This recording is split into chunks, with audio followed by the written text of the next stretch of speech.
సంచలనాత్మకమైన వ్యక్తి. వ్యవస్థలో అతి చిన్న పరమాణు స్థాయి నుంచి ప్రారంభమై అత్యున్నత స్థితికి చేరుకుని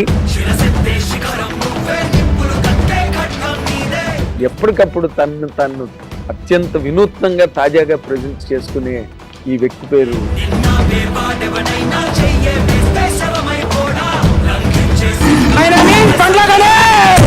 మీరు అసలు సినిమా నిర్మాణం అన్నదానికి మీరు ఎందుకు దూరంగా ఉన్నారు? దూరంగా లేనన్నా అనుకోకుండా దూరం జరిగింది.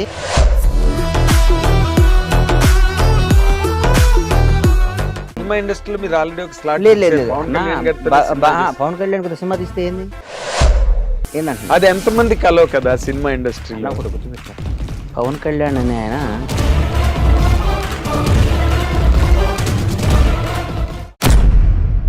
ఇప్పుడు పిల్లలు సక్సెస్ అవని వాళ్ళ గురించి మీరు మాట్లాడుతున్నారు.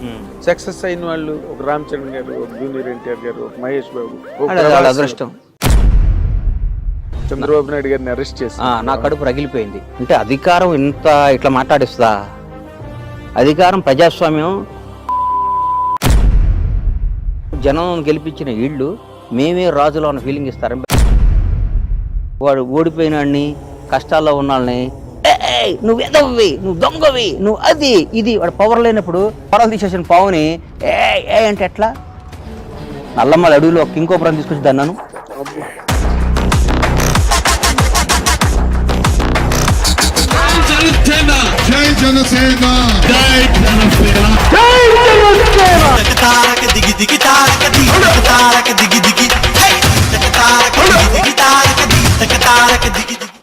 నడిపించాడు ఒకలో దమ్మున్నాడు అయి ఉండాలి.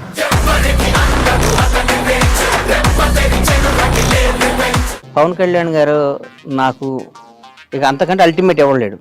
ఆయన జనసేన పార్టీ పెట్టినప్పుడు నాకేమాత్రం మనస్సాక్షి నేను క్వశ్చన్ చేసుకుంటే నేను ఎవరి దగ్గర పనిచేయాలన్నా, ఎవరితో జరగాలి నిజం చెప్పు. పవన్ కళ్యాణ్ గారు కదా, అన్డౌటెడ్ కదా, దాంట్లో డౌట్ ఇంకేమైనా ఉందా? డౌట్ తేడా ఉందా? ఏం లేదు. నేను ఎందుకు వెళ్ళలేదంటే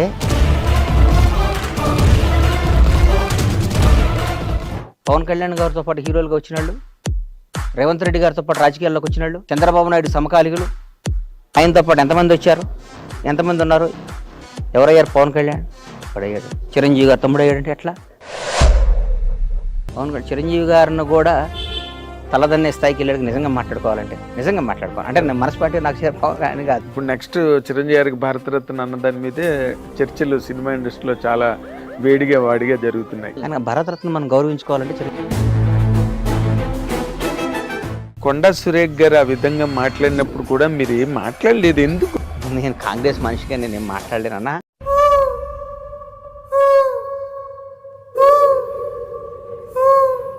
చెరువులు అన్నిటిలో నువ్వు కూర్చున్న మలాలు మూత్రాలు అన్నీ చెరువులో కలుస్తున్నాయి. ఆ నీళ్లు మొత్తం తీసుకొచ్చి మళ్ళీ కడిపి మంచినీళ్ళుగా నీకు ఇస్తున్నారు. నువ్వు తాగుతావా? నిజంగా నువ్వు తాగుతావా? అది తాగుతాను అంటేనేమో హైడ్రా మంచిది కాదు. పక్కాడు అశుద్ధాలు కూడా మేము తాగుతామండి. పక్కాడు వాడు ఉచ్చబోసినా వాడు ఎరిగినా దాన్ని వాటర్లో కలుపుకొని తాగుతామంటే హైడ్రా చెడ్డది. చీ దీని అమ్మ Hydraa.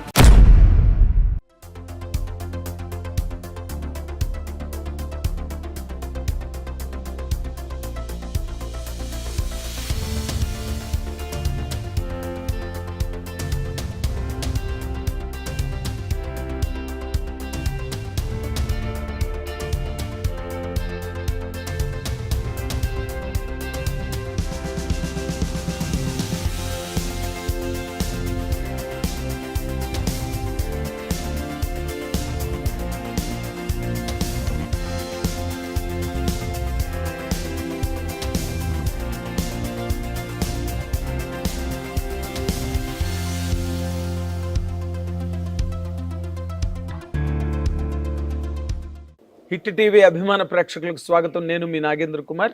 Welcome to my personal programme my special touch.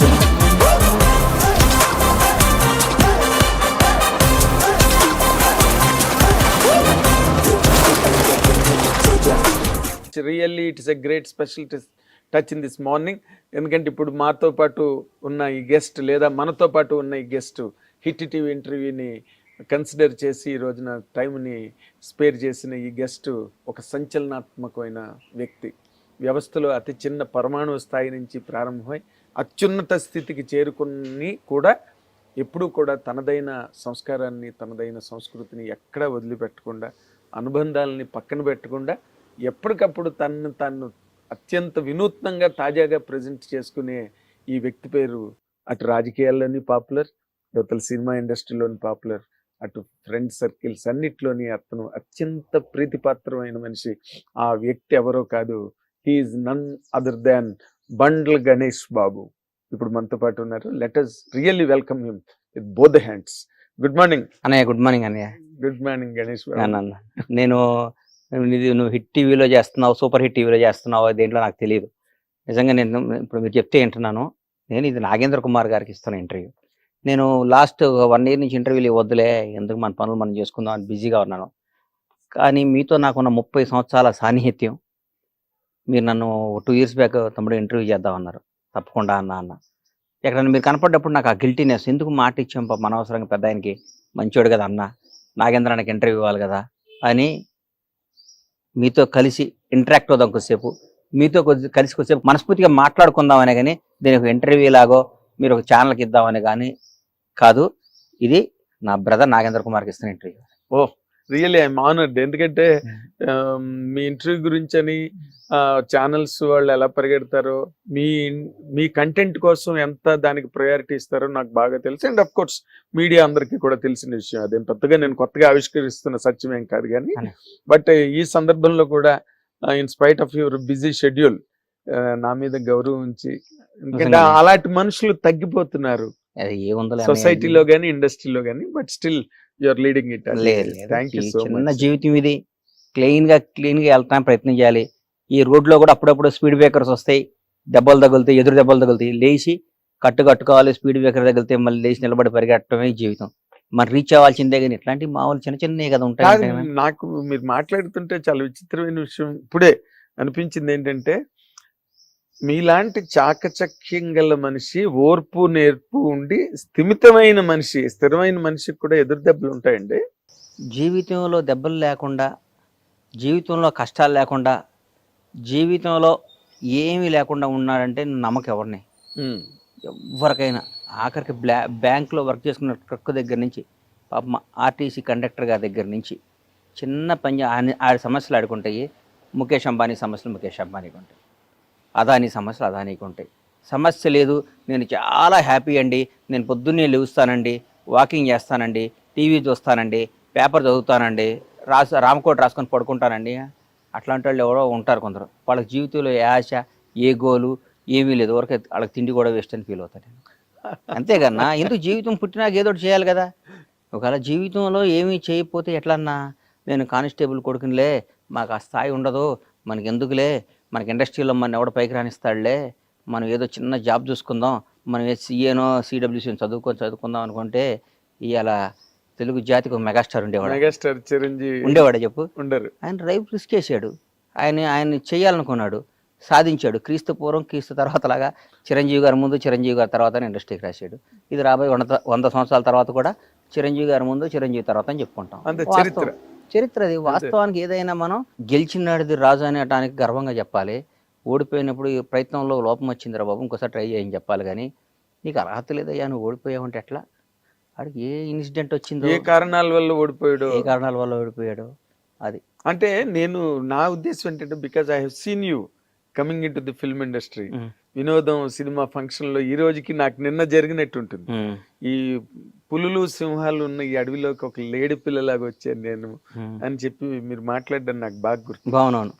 Green park హోటల్లో వేషాలు. కానీ ఈ రోజు అచ్చిరెడ్డి గారు, కృష్ణారెడ్డి గారు, వాళ్ళకి ఈ సందర్భంగా వాళ్ళకి ఇంకొకసారి హృదయపూర్వక ధన్యవాదాలు, కృతజ్ఞతలు తెలియజేసుకుంటున్నాను. కృష్ణారెడ్డి గారు, అచ్చిరెడ్డి గారు చాలా మంచి మనుషులు అన్న, బంగారాలు వాళ్ళు.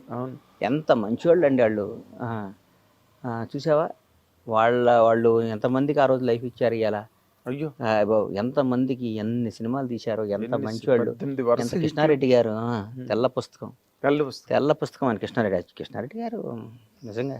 అదే ఆ రోజు కట్ చేస్తే బండ్లు. కానీ అన్న, నేను జీవితంలో మీరు అనుకున్నట్టు I'm not a successful man, నాకు తెలుసు. యా రియల్లీ నేను సక్సెస్ అయ్యానని మీరు అందరూ అనుకుంటారు, నేను కాదు, నాకు తెలుసు. ఇది చాలా విపరీతమైన స్టేట్మెంట్. నేను సక్సెస్ అయ్యానని అనుకుంటే ఎట్లా? నాకు ఇంత చిన్న వయసు కాదు, ఐఎమ్ 51. 51 ఏళ్ళకు కూడా ఇంకా జీవితంలో మనం ఇంకా గమ్యం జారలా, ఏమవుతామో తెలియట్లే. ఇంకా ముందు 100 సవాళ్ళు ఇన్ని పెట్టుకుంటే సక్సెస్ ఎట్లా? సక్సెస్ఫుల్ మనుషులు వేరు. సక్సెస్ అయ్యారంటే ఈరోజు ఒక అచీవర్స్, ఒక చిరంజీవి గారు కానీ, ఒక చంద్రబాబు నాయుడు గారు కానీ, ఒక రేవంత్ రెడ్డి గారు కానీ, పవన్ కళ్యాణ్ గారు కానీ, మా బాస్ పవన్ కళ్యాణ్ గారు కానీ, వీళ్ళందరూ సక్సెస్ఫుల్ మనుషుల జీవితంలో. నేను ఎట్లవుతా? మనం ఇంకా ఒకరిని యాచించే స్థాయిలో ఉన్నప్పుడు అది సక్సెస్ అవుతుందని నేను అనుకోనన్నా. Still I'm in that position. నాకు అది కావాలని అడిగే స్థాయిలో ఉన్నా కాబట్టి నేను కాదు, నేను ఒకరిని శాసించే స్థాయికి వచ్చిన రోజు నాకు సక్సెస్ అయినట్టు. ఆ శాసించే స్థాయి నాకు వస్తుంది, నేను శాసిస్తాను. ఏ రంగంలో అంటారు? అన్ని నేను అనుకున్న రంగంలో నాకు ఇష్టం. సినిమా ఇండస్ట్రీలో మీరు ఆల్రెడీ ఒక స్లాట్ లేదు పవన్ కళ్యాణ్ కదా సినిమా తీస్తే ఏందంటున్నా? అది ఎంతమంది కలో కదా సినిమా ఇండస్ట్రీ. అన్న ఒకటి గుర్తుపెట్టుకో, పవన్ కళ్యాణ్ అనే ఆయన బండ్ల గణేష్ అనేవాడికి 1 కోటి మంది ఉంటే ఒకరిని సెలెక్ట్ చేసి నాకు అవకాశం ఇచ్చాడు, అయిపోయింది. సినిమా తీయగాలని నేను గొప్ప కాదు, ఆయన నాకు అవకాశం ఇచ్చాడు, అది నా గొప్పతనం, నా అదృష్టం. ఆయన గొప్పతనం నా అదృష్టం. అంతేగాని సినిమా నేను తీసేదండి పవన్ కళ్యాణ్ సినిమా, ఆయన నాకు ఇచ్చిన అవకాశం నేను వాడుకున్నాను. కానీ ఈ రోజుకి కూడా నేను అప్ టు మార్క్ వెళ్ళలేదని నా ఫీలింగ్. నేను కసితో పనిచేయాలి, ఇంకా కష్టపడాలి, పిల్లల్ని బ్రహ్మాండంగా చేయాలి. ఈరోజు ఇండస్ట్రీలో చాలామందిని చూశాను, చాలామంది పిల్లలు సెకండ్ జనరేషన్లో ఎక్కడున్నారు? పెద్ద పెద్ద పిల్లలు సక్సెస్ అవ్వకపోతే మన లైఫ్ ఏంటన్నా? పిల్లలు సక్సెస్ అవ్వకపోతే మన లైఫ్ ఏంటి? కరెక్ట్. ఇప్పుడు పిల్లలు సక్సెస్ అవ్వని వాళ్ళ గురించి మీరు మాట్లాడుతున్నారు. సక్సెస్ అయిన వాళ్ళు ఒక రామ్ చరణ్ గారు, ఒక జూనియర్ ఎన్టీఆర్ గారు, ఒక మహేష్ బాబు, అదృష్టమా? 100% కేవలం అదృష్టమేనా? వాళ్ళ అదృష్టం, వాళ్ళ కసి. రామ్ చరణ్తో వర్క్ చేసే కదన్నా. అవును, చరణ్ అనేవాడు బ్లూ బ్లడ్ అన్న మనిషి, వ్యక్తిత్వం గల్లాడు. అవునా? చిరంజీవి గారి మంచితనానికి దేవుడు కరెక్ట్ కొడుకునిచ్చాడని ఫీల్ అవుతుంటప్పుడు నేను నిజంగా. కరెక్ట్. ఆయన మంచితనానికి మంచి కొడుకునిచ్చాడు దేవుడు అనుకుంటా. డిగ్నిటీ, రాయల్టీకి అది మంచితనం. ఈ ఇండస్ట్రీలో కూడా మనం ఊరికే బేసిక్గా జనాన్ని ఊరికి పొగటం అనవసరం, ఎక్కువ పొగడకూడదు. వాళ్ళకి టాలెంట్ ఉంది, వాళ్ళకి దమ్ము ఉంది, వాళ్ళకి అన్నీ ఉన్నాయి, కలిసి వచ్చినాయి అనుకోవాలి. కానీ ఊరికి అబ్బబ్బబ్బా నువ్వు ఇంద్రుడివి, నువ్వు చంద్రుడివి, నువ్వు మామూలుడివి కాదు, నీలాంటి పుట్టక ఇంకోటి పుట్టడు, నీలాంటి పుట్టక ఇంకొకటి పుట్టడు, నువ్వు పుట్టినప్పుడు నువ్వు నీ జన్మ ధన్యం అయిపోయింది, ఇవన్నీ మాటలు ట్రాష్ అని నేను ఫీల్ అవుతున్నా. అనవసరం. మనతో వాళ్ళకి అవసరం కల్పించుకునే విధంగా మనం పెరగాలి. ఈ బండ్ల గణేష్ ఉంటేనే ఈ ప్రాజెక్టు న్యాయం చేస్తాడ్రా అన్న స్థాయిలో మనం ఉండాలి.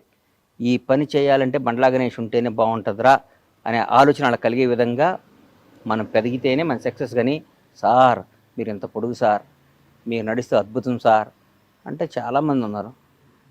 చాలామంది హీరోల దగ్గర చిన్న చిన్న వేషాలు వేసి పొగిడేవాళ్ళు చాలామంది ఉన్నారు. వాళ్ళ జీవితం నా జీవితం ఒకటి పొగడతకి ఉండకూడదని నా నమ్మకం.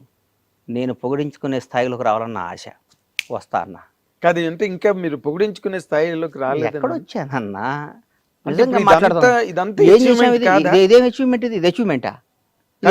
మీతో పాటు అవన్నీ అనవసరం. నా చిరంజీవి గారితో పాటు ఇండస్ట్రీకి వచ్చిన వాళ్ళు, పవన్ కళ్యాణ్ గారితో పాటు హీరోలుగా వచ్చిన వాళ్ళు, రేవంత్ రెడ్డి గారితో పాటు రాజకీయాల్లోకి వచ్చిన వాళ్ళు, చంద్రబాబు నాయుడు సమకాలికులు. చంద్రబాబు నాయుడు గారితో చాలా మంది సమకాలికులు ఉన్నారు, రిటైర్డ్ అయిపోయారు, చనిపోయారు. ఆయన ఫస్ట్ టైం ముఖ్యమంత్రిగా ప్రమాణ స్వీకారం చేసినప్పుడు ఆయన మంత్రివర్గం ఫోటోలు చూడండి ఎంతమంది ఉన్నారు. ఇప్పుడు సెకండ్ టైం చేసినప్పుడు ఎంతమంది ఉన్నారు, థర్డ్ టైం చేసినప్పుడు ఇప్పుడు ఎంతమంది ఉన్నారు. Still today is young man, is fighter. Yeah Pawan Kalyan garu ఆయనతో పాటు హీరోలుగా జనరేషన్ ఆ టైంలో 25 ఏళ్ళు అక్కడమ్మ ఇక్కడ అబ్బాయి. ఇప్పుడు నేనేగా ప్రత్యక్ష సాక్షిని. సుస్వాగతం దగ్గర నుంచి ఆయనతో పాటు ప్రయాణించినాను కదా. ఆయనతో పాటు ఎంతమంది వచ్చారు, ఎంతమంది ఉన్నారు?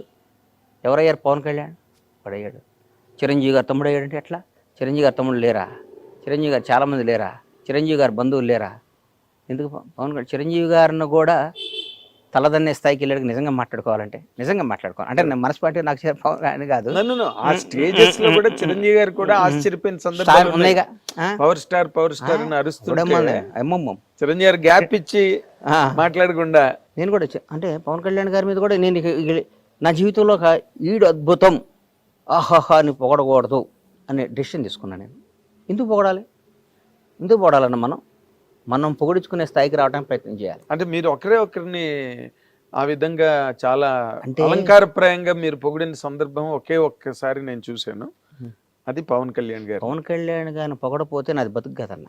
పొగడపోవటం అంటే ఆయన మీద నా కృతజ్ఞతను ఎల్లబొట్టకపోతే నేను బండ్లా నాగేశ్వరరావు బండ్లా సీతకు పుట్టానన్న జీవిత సత్యం ఎంత నిజమో, మా తల్లిదండ్రుల పేరు ఎంత నిజమో, పవన్ కళ్యాణ్ అనేవాడు కృతజ్ఞతగా ఉండటం అంత నిజం. అది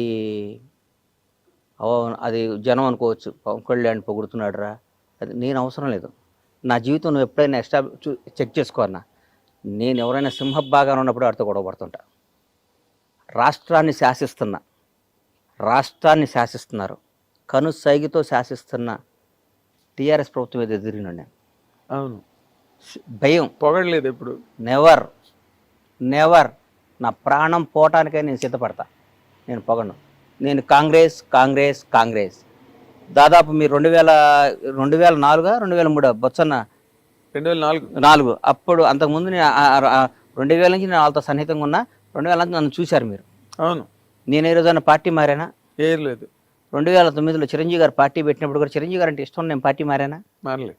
ప్రజారాజ్యంలోకి వచ్చానా? డిస్కషన్ కూడా జరిగింది. నేనేమన్నాను, నేను రానన్నా, నేను కాంగ్రెస్లోనే ఉంటానని చెప్పాను. నాకు ఇష్టం కాంగ్రెస్ అంటే. ఈ రోజు కూడా చెప్తున్నా, పవన్ కళ్యాణ్ అని ఆయన పార్టీ పెట్టి వాస్తవం చెప్తున్నా, పవన్ కళ్యాణ్ గారు నాకు ఇక అంతకంటే అల్టిమేట్ ఎవరు లేడు. ఆయన జనసేన పార్టీ పెట్టినప్పుడు నాకేమాత్రం మనస్సాక్షి నేను క్వశ్చన్ చేసుకుంటే నేను ఎవరి దగ్గర పనిచేయాలన్నా, ఎవరితో తిరగాలి, నిజం చెప్పు. పవన్ కళ్యాణ్ గారితో కదా, అన్డౌటెడ్ కదా, దాంట్లో డౌట్ ఇంకేమైనా ఉందా? డౌట్ తేడా ఉందా? ఏం లేదు. నేను ఎందుకు వెళ్ళలేదంటే నా మనస్సాక్షిని, నా ఇష్టాన్ని, నా ప్రేమని, కాంగ్రెస్ పార్టీ మీద నా అభిమానం డామినేట్ చేసి ఆయన బాగుండాలి, ఆయన అక్కడ కింగ్ అవ్వాలి, కానీ నేను కాంగ్రెస్ పార్టీలో ఉండాలి. దానికి తెలుసు. దానివల్ల నేను అక్కడ పోతే నన్ను అందల మీద పెట్టేవాడు ఆయన. 100% అందలం మీద పెట్టేవాడు, అందలం మీద పెట్టుకునేవాడు. అవును, రారా అనేవాడు, కూర్చోబెట్టుకునేవాడు. నాకు వేరుగా ఉండేది. నాకు అవన్నీ త్యాగం చేశాను నేను బికాస్ ఆఫ్ కాంగ్రెస్ పార్టీ. అట్లాగే చంద్రబాబు నాయుడు గారు అరెస్ట్ చేశారు. తెలుగు జాతి మొత్తం ఉలిక్కి పడిపోయింది పాపం. ఆయనతో లబ్ధి పొందారు జనం అందరూ. చంద్రబాబు గారు పాపం ఆయన 14 ఏళ్ళు ముఖ్యమంత్రిగా ఉన్నప్పుడు ఆయన్ని పొగిడారు, అది చేశారు, ఇది చేశారు. అసలు ఆయన అద్భుతం అన్నారు, ఇదన్నారు. ఆయన జైల్లో చేస్తే వాళ్ళందరూ నమ్మే భగవంతుడి మీద, వాళ్ళకి జన్మనిచ్చిన తల్లిదండ్రుల సాక్షిగా, వాళ్ళ బిడ్డల సాక్షి చెప్పమను, ఎంతమంది బయటకు వచ్చి ఆయనకు మద్దతుగా నిలిచారు? ఎవరు లేరు. ఒక్కళ్ళు చెప్పండి. ఏదో మొసలి కన్నీళ్ళు, లేకపోతే దొంగతనంగా, అది కూడా నోరు తెరిచి ధైర్యంగా ఎవరు మాట్లాడారు? పవన్ కళ్యాణ్. తర్వాత నేను మాట్లాడాను. కేబీఆర్ పార్క్లో బయటకు వచ్చా, నాకు తెలియదు, వాక్ చేసుకుంటూ బయటకు వచ్చా. ఎవరో పాపం పిల్లలు వచ్చారు, వచ్చి కళ్యాణ్ బాబు పవన్ సేవ్ డెమోక్రసీ అది ఇదని పెట్టారు. అప్పుడే మెట్రో రైల్లో చేస్తుంటే అంతకు ముందు రోజు టీఆర్ఎస్ పార్టీ వాళ్ళు ఎవరో ఇక్కడ చేయడానికి వీల్లేదు, కేటీఆర్ గారే మర్చిపోయా, వెళ్ళి మీ ఊళ్ళల్లో చేసుకోండి, ధర్నాలు మీ ఊర్లలో చేసుకోండి అని వ్యంగ్యంగా మాట్లాడారు. చంద్రబాబు నాయుడు గారిని అరెస్ట్ చేసి నా కడుపు రగిలిపోయింది. అంటే అధికారం ఇట్లా మాట్లాడిస్తుందా? అధికారం, ప్రజాస్వామ్యం, పెద్ద పెద్ద రాజ్యాలే సామ్రాజ్యాలే వెళ్ళిపోయినరా? ఏంది ఇది? జనం ఓటేస్తే గెలిచిన ఇళ్ళు, జనం గెలిపించిన ఇళ్ళు, మేమే రాజులో ఉన్న ఫీలింగ్ ఇస్తారని బయటకు వచ్చి మన ఊళ్ళలో వెళ్ళి చేయండి, ధర్నాలో పనిచేయండి. బాధ్యత నేను చెప్తున్నా, చంద్రబాబు నాయుడు అని ఆయన మళ్ళీ ముఖ్యమంత్రి అవుతాడు, దేశాన్ని శాసిస్తాడు, రాష్ట్రాన్ని వెళ్తాడని చెప్పా. కేబీఆర్ పార్క్ దగ్గర బయటకు వస్తాడు, చంద్రబాబు నాయుడు బయటకు వస్తాడు, ఈ రాష్ట్రాన్ని వెళ్తాడు, దేశాన్ని శాసిస్తాడని చెప్పాను నా నోటితో. 2 అయ్యేసరి నీ గుర్తుపెట్టుకొని జరుగుతున్నాయి. అది క్యారెక్టర్. తర్వాత నేను చంద్రబాబు గారిని కలవలా, కలవలేదు. నాకేం పని అన్న? సందర్భం వచ్చినా కూడా నేను కలవను, నాకేం పని? ఒకడు అధికారంలో ఉన్నప్పుడు వెళ్ళి ప్యాంపరింగ్ చేయకూడదన్నా, కష్టాలు ఉన్నప్పుడు తోడుగా నిలబడాలి. మొన్న ఒక మధ్య ఒక ఆయన షాద్నగర్లో మా థియేటర్ కాడ ఇక్కడ కూర్చున్నా, అన్న టీఆర్ఎస్ వాళ్ళని బాగా తిట్టన్నా అన్నాడు. నేను తిట్టను అన్నా. ఎందుకు తిట్టాలను? దానివల్ల నాకు బెనిఫిట్ ఏంటి? ఎందుకు తిట్టాలి? నా మనసుకు నచ్చాలి కదా. ఒకటి గుర్తుపెట్టుకోరా సీను, మనిషి కష్టాల్లో ఉన్నప్పుడు, డిప్లో ఉన్నప్పుడు వాడిని పొడవకూడదు. వీలైతే వాడు చెయ్యి, నచ్చపోయాడు వాడు జోలికి వెళ్ళమాక. వాడు ఓడిపోయిన వాడిని, కష్టాల్లో ఉన్న వాళ్ళని నువ్వు ఎదవ్వి, నువ్వు దొంగవి, నువ్వు అది ఇది. వాడు పవర్ లేనప్పుడు పావులు తీసేసిన కూరలు తీసేసిన పావుని ఏ అంటే ఎట్లా? నల్లమ్మల అడవిలో ఒక కింకోపురం తీసుకొచ్చి దన్నాను. అమ్మో, నల్లమ్మల అడవిలో ఒక కింకోపురం తీసుకొచ్చి అప్పుడప్పుడే పట్టుకొని పావుని తీసుకొచ్చి అను వేస్తే నువ్వు నల్లగా అయిపోయి 2 నిమిషాలు చచ్చిపోతావు. అక్కడి నుంచి పాయిజన్ చింపి చచ్చిపోతాను. ఇప్పుడు అధికారంలో ఉన్నప్పుడు, పవర్ ఉన్నప్పుడు నీకు దమ్ముంటే ఎదురు తిరుగు. జగన్ గారు మీరు చేసిన తప్పు, చాలా తప్పు అని ఎదురు తిరిగా నేను. అవును, కేసీఆర్ గారు రేపు రేవంత్ రెడ్డి గారి నాయకత్వంలో మా ప్రభుత్వం వస్తుంది, మేము అధికారంలోకి వస్తాం, కాంగ్రెస్ పార్టీ వస్తుంది అని చెప్పా. వస్తే ఎదురు తిరిగి నేను ఇప్పుడు నిబద్ధత గల్లాడిని, నాకు నచ్చిందే చేస్తాను. నేను నిబద్ధత గల్లాడిని, నాకు నిబద్ధత ఉందన్న.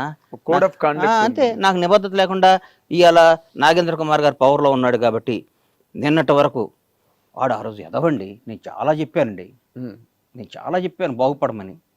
ఏకచక్రాధిపత్యంతో చేశాడండి, ఒక సైకోలా ప్రవర్తించాడండి, ఒక అదే అండి ఇదే. మరి నిన్నటిదాకా ఏమైంది? అది నిన్నటిదాకా ఆయనతోనే తిరిగి కదా, నువ్వు నిన్నటిదాకా ఆయన్నే పొగిడేవు కదా, నిన్నటిదాకా ఆయన అన్నా నువ్వు తిరుగులేని శక్తి వర్ణ అన్నావు కదా. నిన్న అన్న అయ్యాడు, ఈడు సైకో అయ్యాడా? ఏనా నిన్న కేసీఆర్ అనేవాడు దేవుడు అయ్యాడు, కేటీఆర్ అద్భుతం, రామన్న అయ్యాడు, సారో అయ్యాడు, ఇవాళ విలన్స్ అయ్యారా? 1 డేలో 24 గంటల్లో మారిపోద్దా? నీ క్యారెక్టర్ మారిపోద్దా? ఇదంతా దేనికోసం? నీ బతుకు కోసం, నీ డబ్బు కోసం, నీ జీవిత అస్తిత్వం కోసం. ఎన్ని రోజులు బతుకుతావు అన్నా నువ్వు? అద్భుతంగా ఎక్సర్సైజ్ చేసి యోగాలు చేస్తే 90 బతుకుతావు అంతే. ఒక 60 ఏళ్ళకి చచ్చిపోతే నీకు నష్టమేనా వచ్చిందా? నందమూరి తారక రామారావు గారిని మర్చిపోయారు. ఇలా రామారావు గారి కంటే గ్రేట్ పర్సన్ ఉన్నాడు ఎన్టీఆర్ కంటే. ఎవరు ఉంటారు? ఎన్టీఆర్ గారిని ఇప్పుడు వర్ధంతి రోజు, జయంతి రోజు దండేస్తున్నాం. రోజు మాట్లాడుకుంటున్నావా? ఏం లేదు. ఇందిరాగాంధీ గారిని మాట్లాడుకుంటున్నావా? జవహర్లాల్, దేశానికి స్వాతంత్రం తీసుకొచ్చిన జవహర్లాల్ నెహ్రూ, మహాత్మా గాంధీ గారిని మాట్లాడుకుంటున్నావా? అంబేద్కర్ గారి గురించి రోజు మాట్లాడుకుంటున్నావా? ఏం లేదు. ఏప్రిల్ 14 అంబేద్కర్ గారి జయంతి అంటున్నాం. నేను అవసరం వచ్చినప్పుడు అంబేద్కర్ గారి పేరు వాడుకుంటున్నాం, ఆయన గౌరవించుకుంటున్నాం. జీవితంలో మనం బతికినంత కాలం, మనం ఉన్నంత కాలం మనకు నచ్చినట్టు మనం బతకాలనేది పాలసీ నాది. ఇప్పుడు మీరు చెప్పే పాలసీ పర్ఫెక్ట్, అది ఒక హ్యుమానిటేరియన్ ఆస్పెక్ట్ అండ్ జీవిత సత్యాలు అంటారే, అక్షర సత్యాలు, ఆణిముత్యాలు మీరు ఇప్పుడు వరకు టెంప్లెట్స్ అనమాట, ప్రతివాడు మా ఫాలో అవ్వాల్సినవి. కానీ ఇప్పుడు మీరు ఫర్ ఎగ్జాంపుల్ మీరు కాంగ్రెస్ పార్టీని బాగా బలపరిచి దానికోసం పవన్ కళ్యాణ్ గారి క్యాంపును కూడా, పవన్ కళ్యాణ్ గారి మీద ఈ రోజు ఆయన వదిలే, నేను I'm talking about the policy of the party, political party, ఆ ఏరియా గురించి మాట్లాడుతున్నాను. మీరు అక్కడికి వెళ్ళడానికి మొగ్గు చూపలేదు, ఆ ఇంట్రెస్ట్ చూపించలేదు. ఎందుకంటే బికాస్ బేసికల్ గా మీరు కాంగ్రెస్ పర్సన్. మనసు ఒకటను, సంసారం ఒక దగ్గర చేయలేం కదన్నా. ఎక్కడ చేస్తాను చెప్పు? నువ్వు ఎవరినో ఇష్టపడ్డావు, వేరే వాళ్ళతో సంసారం చేయమంటే ఎక్కడ చేసాను చెప్పు? చేయలేం కదా. దానిమ్మ బతకటం కంటే సావటం ఇష్టపడాలి. అట్లాంటి బతుకు కంటే ఇప్పుడు కొందరు మాట్లాడతారు, నేడుదాకా కేటీఆర్ అని, ఇవాళ రేవంత్ అన్న దగ్గరికి వచ్చి అన్న అంటే వాళ్ళని చూసి అనుకుంటా నేను, అమ్మా వీళ్ళు ఇంత చీప్ నా కొడుకులా, ఇళ్ళు ఇంత ఎదవలా, ఇళ్ళు ఇంత అవసరం కోసం ఇంతనా? రేపొద్దున ఏదో ఒక రోజు పవర్ పోయిద్ది. 10 ఏళ్లకో 11 ఏళ్లకో ఏదో రోజు దిగిపోవడం ఖాయమే కదా. జ్యోతి బస్సే దిగిపోయాడు. ఎవడో వెస్ట్ బెంగాల్ జ్యోతి బస్. అట్లా ఆ రోజు ఇలా ఒరిజినాలిటీ బయటకు వస్తుంది. మేము చెప్పామండి, ఆ రోజు విన్నాడా అండి అంటారు నా కొడుకులు. మేము మాత్రం ఎప్పుడు కాంగ్రెస్ పార్టీని, రేవంత్ రెడ్డి గారిని ఇష్టపడతాను. నేను ఒక్క మాట అడుగుతాను, 100 అడుగన్నా. ఇప్పుడు మీరు మాట్లాడేటప్పుడు అసలు మిమ్మల్ని ఎవరు కాంట్రడిక్ట్ చేయలేని రేంజ్ లో మాట్లాడతారు, దానికి సహేతుకమైన విశ్లేషణ కూడా ఇస్తారు. మీరు పర్సనల్ గా బిట్వీన్ ది 4 walls ఉన్నప్పుడు కూడా మీరు వాళ్ళతో అలాగే ఉంటారండి? అంతకంటే ఎక్కువ ఉంటా, అంతే, ఇంతకంటే ఎక్కువ ఉంటా. By God.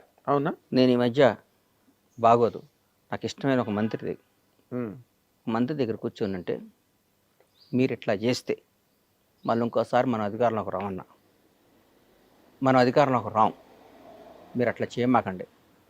ఇది కాంగ్రెస్ పార్టీలో కొన్ని కోట్ల మంది కార్యకర్తల ఆశ కాంగ్రెస్ పార్టీ అధికారంలోకి రావాలని. కసి 10 ఏళ్ళు ఇబ్బంది పడ్డారు, అందరూ వచ్చారు. మీరు ఇవాళ వేరే పార్టీ వేరే వాళ్ళకి పనిచేశారనుకోండి, రేపొద్దున మనకు వాళ్ళు ఓటేయరు. వాళ్ళు ఓటైపోతే మన కార్యకర్తే మన దేవుడు, మన కార్యకర్తే మన దేవుడు. ఎస్. ఈ లక్షల మంది కార్యకర్తలు అందరూ కలిసి ఆర్తనాదం అరిచి గోల చేసి ఓటేస్తే మీకు ఈ పవర్ వచ్చింది, ఈ పదవి వచ్చింది, ఈ కారు వచ్చింది, ఈ స్టేటస్ వచ్చింది, ఈ విలువ వచ్చింది. ఎందువల్ల వచ్చింది? కార్యకర్త వల్ల వచ్చింది. వాళ్ళని దూరం చేసుకున్నావా మీరు కార్యకర్త అయిపోతారు. మీరు నాయకుడిగా కంటిన్యూ అవుదాం అనుకుంటే మీరు అందరితో అద్భుతంగా ఉండండి, మళ్ళీ కార్యకర్తగా అవుదాం అనుకుంటే మీ ఇష్టం వచ్చిన ప్రవర్తించండి అని చెప్పాను. మీరు బై గాడ్ డైరెక్ట్గా ఆ, చెప్తే నేనేం తప్పు చేశాను గణేష్ అని అన్నాడు పాపం ఆయన. ఉమ్, కాదన్న, ఎవరిని బాధ పెట్టబాకండి, మీరు బాధ పెట్టకూడదు. బాధ పెట్టే పరిస్థితి వస్తే కలవబాకండి అన్న. ఇక్కడ లక్షల మందిని సాటిస్ఫై చేయడం అనేది కష్టం అన్న. కష్టం, అది కష్టం, ఇది అది కష్టం. ప్రతి ఒక్కడు వచ్చి ప్రతి ఒక్కడు ఉంటాడు, ఒక చిన్న ఫోన్ ఉంటుంది, 100 మంది అడుగుతాడు. ఈ ఫోన్ ఉంది, 100 మంది అడుగుతారు, అవును. ఎవరికో ఒకటికి ఇవ్వాలి. అది 99 మంది బాధపడతారు. 99 మంది ఈ 100 వాడికి ఎందుకు ఇస్తున్నామని చెప్పి ఇవ్వాలి మనం. ఈ ఫోన్ను ఈయన బాగా వాడతాడు, ఈ ఫోన్ కోసం ఈయన 10 ఏళ్ళు ఇంత చేశాడు, ఆమె ఏం చేయలేదంటారు. మీకు ఇంకో అవకాశం వచ్చింది, దాన్ని ఇస్తా, మనందరం కలిసి ప్రయాణిద్దాం అని అందరినీ ఇంప్రెస్ చేసి వాళ్ళ సమేతంగా ఈ 100వ ఫోన్ అడిగిస్తే వాళ్ళు ఉత్సాహంగా ఉంటారు. ఈ ఫోన్ని ఈ 100 మంది కాకుండా 101 వాడు పక్కాడికి వచ్చి ఇస్తే, నిన్నటి దాకా వేరే వాడి దగ్గర లబ్ధి పొందినాడికి ఈ ఫోన్ ఇస్తే ఈ 100 మంది ఒకటయ్యి నేను రేపు ముడ్డి మీద అంటారు. రేపు తొక్కేస్తారు. తొక్కేయటం కదా ఇది, మరి అంతే కదా. ఈ 100 మందిలో ఒకటికి ఎస్, వాళ్ళు వెనకాతలుండి కష్టపడి నానా బాధలు పడి ప్రాణం పెట్టారు కదన్నా, ప్రాణం పెట్టారు. ఎంత అండి. కానీ కాదు, ఇప్పుడు మంత్రితో చెప్పారు, ముఖ్యమంత్రితో కూడా ఇలాగే మాట్లాడతారండి మీరు? ఏంటంటే అన్న ఇదన్నా అంటే సార్, ఇవాళ భారతదేశంలో ఎన్ని 29 రాష్ట్రాల 29గా? ఎస్. 29 రాష్ట్రాల్లో one of the best CM Revanth Reddy. ఎట్లా చెప్తున్నారు? ఎందుకు చెప్తున్నా నేనన్నా, ఈ రేవంత్ అన్నకి ఈ రోజు కూడా మిడిల్ క్లాస్ మెంటాలిటీ. నేను ముఖ్యమంత్రిని, అహంభావం లేదు. ఆయన నిజం చెప్పండి అన్న, గత ముఖ్యమంత్రిని కలవాలంటే ఎన్ని రోజులు పట్టేదన్న ఎవరన్నా? అసలు 10 ఏళ్ళు ఎవరు మంత్రులే కలవలేదు కదా అని కథలుగా చెప్పేవారు. రేవంత్ అన్న కేక్ వాకి ఇవ్వాలి కూడా, ఎవరినైనా పేరు పెట్టి వాళ్ళకి